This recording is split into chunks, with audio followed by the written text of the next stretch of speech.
Hello all, అందరికీ కార్తీక పౌర్ణమి శుభాకాంక్షలు అండి. ఇంకా దీపాలు వెలిగించడానికన్నా ముందు నేనైతే రెడీ అవ్వాలి. సో ఈ శారీ, ఈ జ్యువెలరీ అయితే పెట్టుకున్నాను. అండ్ గ్రీన్ కలర్ బ్యాంగిల్స్ వేసుకోవడం అంటే నాకు చాలా ఇష్టం కాబట్టి ఇంకా గ్రీన్ కలర్ బ్యాంగిల్స్ అయితే వేసుకున్నానండి. అండ్ నేను వేసుకున్న జ్యువెలరీ సెట్ వచ్చేసి అండ్ చిన్న తల్లి పుట్టకన్నా ముందు ఎప్పుడో ఒకసారి మీషోలో అయితే ఆర్డర్ పెట్టుకున్నాను. అండ్ బాగుందండి క్వాలిటీ, అదంతా నేను పెట్టుకున్న కాస్ట్కి అది నాకు వర్తీ అనిపించింది.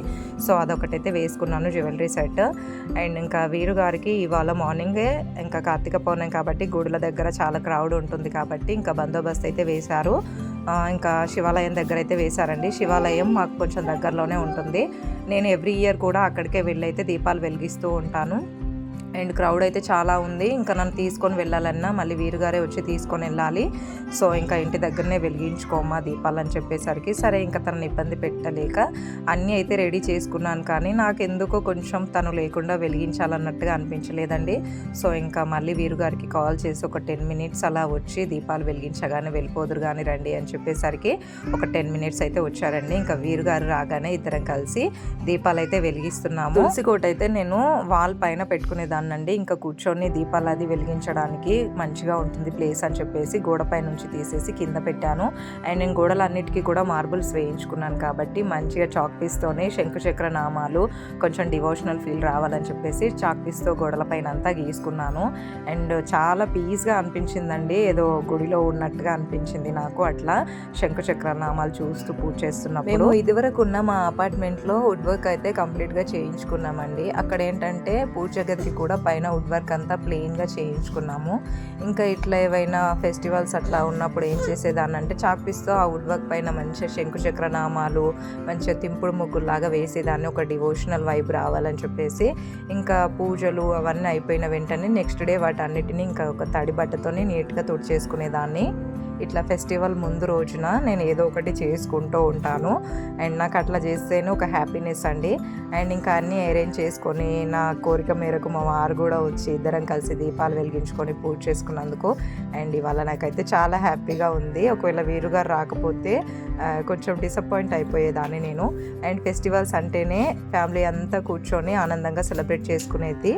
అండ్ మాకైతే కొన్నిసార్లు అదృష్టం ఉండదండి, ఎందుకంటే వీరుగారు ఏ ఫెస్టివల్స్ వచ్చినా కూడా ఆ రోజు కంపల్సరీగా బందోబస్తు అనేది తనకు పడుతుంది కాబట్టి మాకు దూరంగా ఉండి తను డ్యూటీలోనే ఉండాల్సి వస్తుంది. ఇంకా ఏదో ఇవాళ ఆ శివయ్య దయ మేరకు తను మాకు దగ్గరలోనే గుడిలో డ్యూటీ పడడం వల్ల ఇంకా నేను పిలిచినందుకు అలా ఒక 10 minutes అయితే వచ్చి దీపాలు వెలిగించేసి మళ్ళీ వెళ్ళిపోయారండి. ఇంకా పూజ అయిపోయిన వెంటనే నేను తన దగ్గర అక్షింతలు ఇచ్చేసి ఆశీర్వాదం తీసుకున్నాను. సో ఇంకా దాని తర్వాత వీరుగారు అయితే వెళ్ళిపోయారు. అండ్ ఇంకొక విషయం ఏంటంటే ఉసిరి దీపాలు పెడతానండి నేను ఎవ్రీ ఇయర్. గుడిలో శివాలయంకి వెళ్ళే పెట్టేదాన్ని. మామూలుగా నిత్య దీపారాధన ఇంట్లో గుడిలో మన ఇంట్లో ఎట్లా చేసుకుంటామో అట్లా చేసుకొని ఇంట్లో కూడా ఉసిరి దీపాలు పెట్టేదాన్ని. అండ్ గుడికి వెళ్ళి ఉసిరి దీపాలు పెట్టుకునేదాన్ని. ఆ ఉసిరి దీపాలు పెట్టినప్పుడు ఏంటంటే ఉసిరికాయ పైన చిన్నగా చాకుతో ఘాటు చేసి దాని లోపల పువ్వు వత్తుల్లాగా చేసేసి ఆయిల్లో తడిపి ఇంకా దీపాలు వెలిగించుకునేదాన్ని. బట్ ఈసారి ఏంటంటే నేను ఇన్స్టాగ్రామ్లో ఒక రీల్ చూస్తున్నప్పుడు దాంట్లో పూజారి గారు ఏం చెప్పారంటే ఉసిరికాయకి ఘాటు పెట్టకుండా వెలిగించాలి దీపాలంటే, ఉసిరికి అసలు ఘాటు పెట్టొద్దు అని చెప్పారు. అండ్ మామూలుగా పిండి దీపాలు చేస్తాం కదా మనము, అవి చిన్న సైజులో మామూలుగా మనం ఉసిరికాయ అంత సైజులో చేసేసి ఉసిరికి ఘాటు పెట్టకుండా ఉసిరిపైనే ఆ పిండి దీపం పెట్టేసి దాంట్లో పువ్వు వత్తి వేసి దీపాలు వెలిగి ఇక్కడ నేను పూజ చేస్తున్న ఈ కంప్లీట్ ప్లేస్ లుక్ అయితే మీరు చూడొచ్చు. ఎగ్జాక్ట్లీ మన సింహద్వారానికి ముందర అయితే తులసి కోటను ఇలా అరేంజ్ చేసుకున్నాను. అండ్ ఇంకొకటి గమనించారా అండి మీరు, అలా ఆకాశంలో చూస్తున్నట్లయితే చందమామ ఎంత బాగా దర్శనం ఇస్తున్నారో. అండ్ ఎవ్రీ నైట్ నేను ఈ ప్లేస్కి వచ్చినప్పుడు నాకు అట్లా వ్యూ చూడడం అంటే చాలా ఇష్టం అండి. ఎంత చక్కగా బ్రైట్గా చందమామనైతే అట్లా ఆకాశంలో కనిపిస్తున్నంతసేపు ఒక 5 to 10 minutes అలా కాసేపు తనను చూస్తూ ఉంటాను నేను.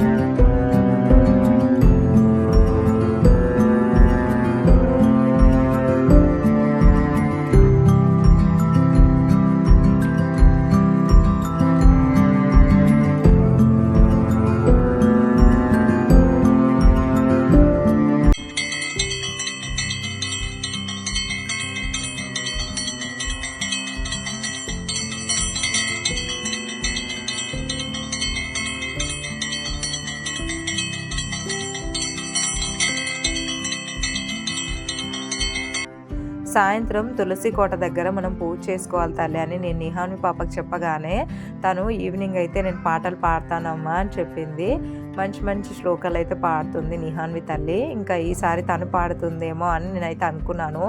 తీరా చూసి పూజకు అన్నీ సిద్ధం చేసుకొని పూజ చేసుకునే సమయానికి నిహాన్వి తల్లి పడుకుంది. ఇంకా ఉసిరి దీపాలు వెలిగించేటప్పుడు మొదటగా వీరుగారు వెలిగించిన తర్వాత ఇంకా శ్రీహాన్ బాబుతో వెలిగించాను. చిన్న తల్లిని కూర్చోబెట్టి తనతో వెలిగించాను, నేను వెలిగించాను. అండ్ నిహాన్వి తల్లి పడుకొని ఉంది. ఇంకా తన నిద్ర డిస్టర్బ్ చేయడం ఇష్టం లేక తనవి కూడా నేనే వెలిగించానండి. ఇంకా ఇలా మొత్తానికైతే మా పూజ కంప్లీట్ అయిపోయింది. అందరం కలిసి అయితే హారతి తీసుకున్నాము. అండ్ ఇంకొక విషయం ఏంటంటే నేను ఇక్కడ కూర్చున్నప్పుడు చిన్న చిన్న వస్తువులు ఏవైనా మర్చిపోయి ఉంటే చిన్ను బాబు కొంచెం పెద్దగా అయ్యారు కాబట్టి ఇంకా నేను ఏ వస్తువు మర్చిపోయినా అలా చెప్పడమే ఆలస్యం అండి. మమ్మీ నేను వెళ్ళి తీసుకొస్తాను అని చెప్పేసి నాకైతే చిన్న పనులలో మంచిగా హెల్ప్ చేశారు చిన్ను బాబు.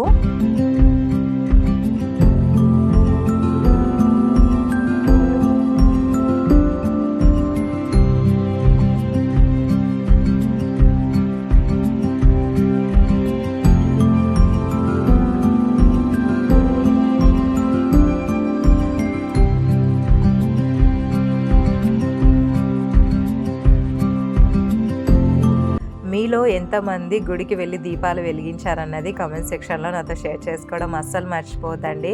అండ్ మన ఛానల్ని మొదటిసారి కనుక ఎవరైనా చూస్తున్నట్లయితే ఛానల్ని సబ్స్క్రైబ్ చేసుకోండి.